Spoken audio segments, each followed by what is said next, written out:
Proving a case using hard scientific evidence is an essential tool of every law enforcement agency. But when authorities have no clear suspects and very little physical evidence, the FBI must rely on one of their most unique and least understood disciplines: profiling. May 31st, 1985. On a lonely road in Lexington, South Carolina, 17-year-old Sherry Faye Smith checks her mailbox before disappearing without a trace. Sherry! 2 days of fruitless searching leads investigators to conclude that she has been abducted. Early the next morning, their fears are realized when the missing girl's family receives a call from the kidnapper. He explains they will eventually get their daughter back and tells them that they will receive a letter later that day. When the letter finally arrives, the family is horrified. Written in Sherry's handwriting, the document is entitled Last Will and Testament. In South Carolina, a young woman has been abducted. Her life is on the line, and investigators have no idea who the suspect is. In an effort to identify what sort of man would have kidnapped Sherry Faye, investigators call upon FBI profilers at the Investigative Support Unit in Quantico, Virginia.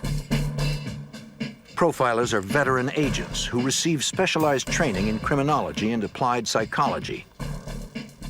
Retired FBI Special Agent John Douglas advanced the art of behavioral profiling for the FBI. For over a decade, he and others conducted interviews with convicted killers, arsonists, rapists, and kidnappers in various prisons around the country. I tapped through that memory of theirs that no one has ever tapped into before when they were perpetrating the crime. It takes time, but once I'm in there, I get tremendous information. Douglas and others cataloged and categorized their findings, creating a statistical database from which profilers can draw inferences about criminals based on patterns of behavior.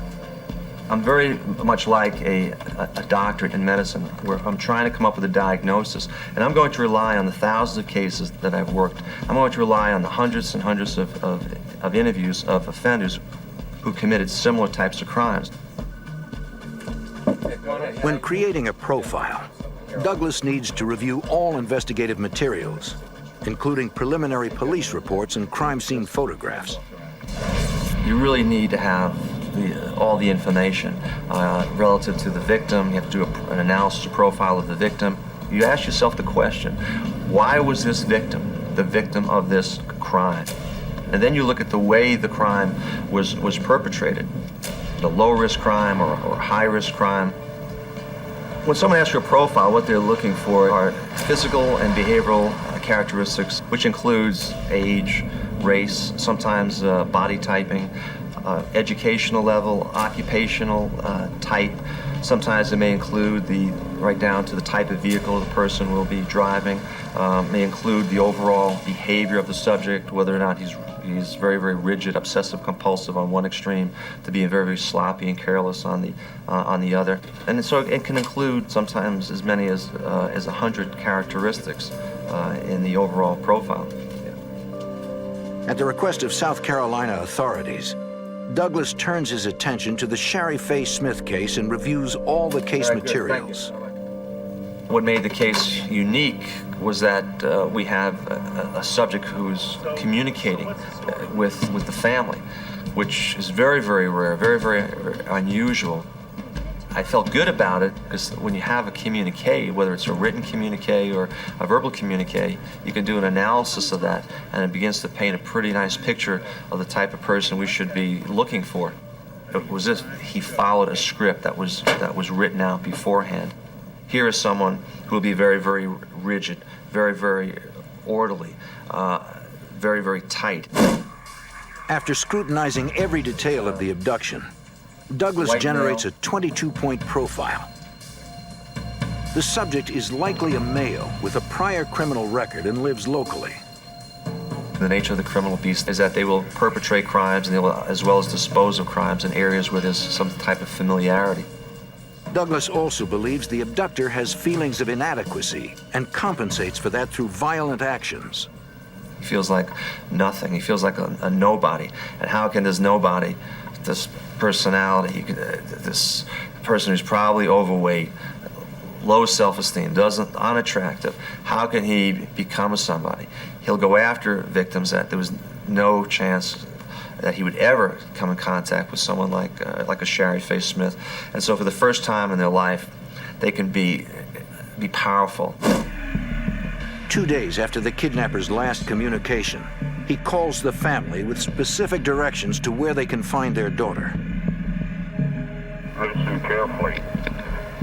Take Highway 378 west to traffic circle. Turn left at white frame building. Go to backyard. 6 feet beyond, we're waiting. God chose us. Investigators race to the location, hoping to find the young girl alive. When they arrive, their worst fears are confirmed. Shari Faye Smith is dead. The body, having been exposed to the extreme heat and elements for several days, is so decomposed it makes determining the exact cause and time of death impossible.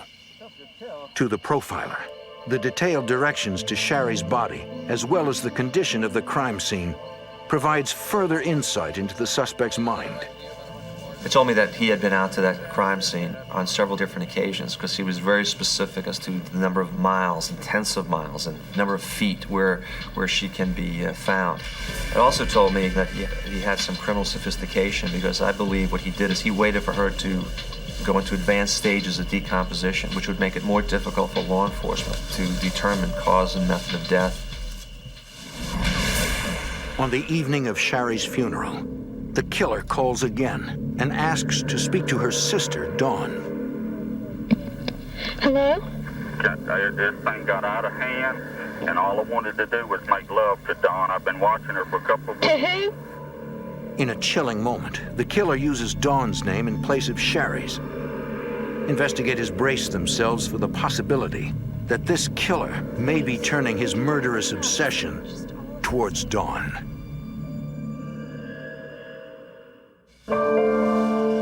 South Carolina investigators are searching for the man who murdered 17-year-old Shari Faye Smith. FBI profiler John Douglas assists the investigation by providing a profile of the suspect. After 2 weeks spent underground, the killer resurfaces. In a bold move, he snatches 9-year-old Deborah May Helmet from her front yard in plain view of another child. For profiler John Douglas, the killer's shift to a riskier crime is a sign that he is under duress. The crime does not reflect distress at that time. However, what happens when you start putting it together from experience of other cases, i.e. the Ted Bundy case, kills women at the Chi Omega house, and then he goes after a young child. He's totally starting to break down under the stress of being under the scrutiny of law enforcement trying to hunt him down. After kidnapping Shari Faye Smith, the killer had repeatedly called the family. But this time, he remained silent. Douglas must devise a plan to draw him out. He knows that killers will often follow their crimes in the media. So he decides to organize a memorial service that he knows will be reported in the newspapers. He hopes this will rekindle the killer's fascination with Shari Faye's sister, Dawn.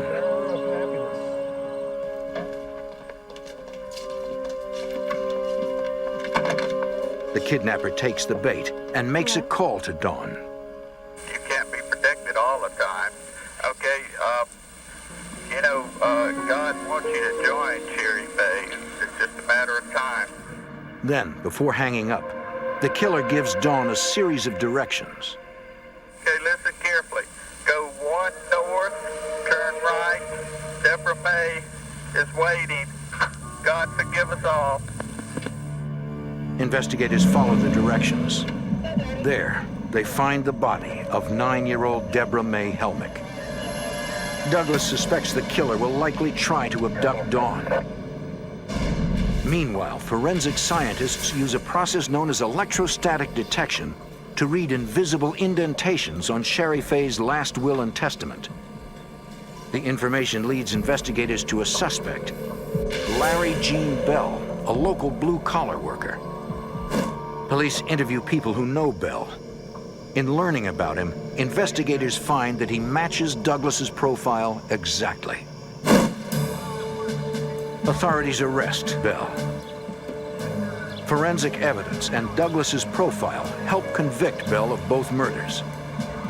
He is executed on October 4th, 1996.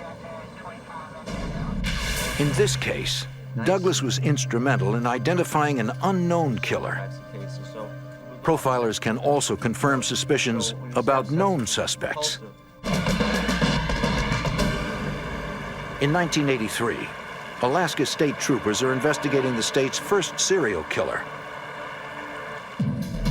Dozens of women, mostly exotic dancers and prostitutes, have disappeared. Many are never seen again, but some turn up in shallow graves with .223 caliber shell casings nearby. The state troopers have a suspect, a local family man, Robert Hansen. A year earlier, a prostitute had told the local Anchorage police that she had been abducted and tortured by Hansen before she was able to escape. Anchorage police officers interviewed Hansen's friends, confirming his alibi. They searched his house and car, but found no evidence and suspended the investigation. Investigators felt that Hansen, who owns a local bakery, was too unlikely a suspect. But when the state troopers learn of the prostitute's report, they believe he may be the serial killer they are searching for. Investigators contact FBI Special Agent John Douglas for help. And this wasn't really to do a profile. Here they have a suspect, so what you do is you do a personality assessment of this individual and some of the circumstances around him to see whether or not this person has the capability, the capacity, the propensity for violence. The fact that the killer had murdered so many meant to Douglas that he has the means to function unnoticed in the community, someone who works independently. Since the bodies were recovered in remote areas of wilderness, the killer could possibly be an avid outdoorsman. Hansen fits the profile. He is both a small business owner and a recreational hunter. Since he preyed on prostitutes and exotic dancers, Douglas concludes the killer would have low self-esteem and had probably grown up feeling like an outcast. Hansen was unattractive. His face was all pockmarked, had a speech impediment, which probably caused him a lot of problems as a kid growing up. After reviewing all the case materials, Douglas concludes that Hansen was indeed capable of murder. If investigators are to prove Hansen's guilt, they'll need physical evidence. To obtain a search warrant for Hansen's home, they'll have to convince a judge of what they will find there. You want us to ask a question first? The profiler's role now switches from confirming suspicions about a suspect to helping investigators develop a search warrant. Authorities know they need to look for the gun that left the .223 caliber shell casings found near the bodies. They ask Douglas if there is anything else to list in the warrant. We're dealing here with a serial killer. It starts off as fantasy. And one of the things to keep the fantasy going after the crime is they take some type of a memento. We call them either souvenirs or trophies, something belonging to the victims. It doesn't have to be anything expensive. It could be a cheap watch or costume jewelry. And what they'll do is that they'll keep this. They're not going to keep this out in open view. They're going to secrete this in places within the house, under a crawl space if they have it, or up in the attic under insulation. Douglas helps prosecutors write the affidavit, which swells to 48 pages. A judge approves the warrant. During the search of Hansen's house, investigators find the trophies Douglas suggested would be there, including the business cards of some of the victims. They also find several weapons. Among them is a .223 Ruger rifle. Ballistics testing proves it is the gun that fired the shells found near several of the crime scenes. Confronted with all the evidence, Hansen finally breaks. He confesses to murdering 4 women and is sentenced to 461 years with no chance of parole. While a profiler provides a psychological picture of a criminal, Agents in the field use their instincts, experience, and deductive reasoning to get inside the mind of a suspect to uncover motive.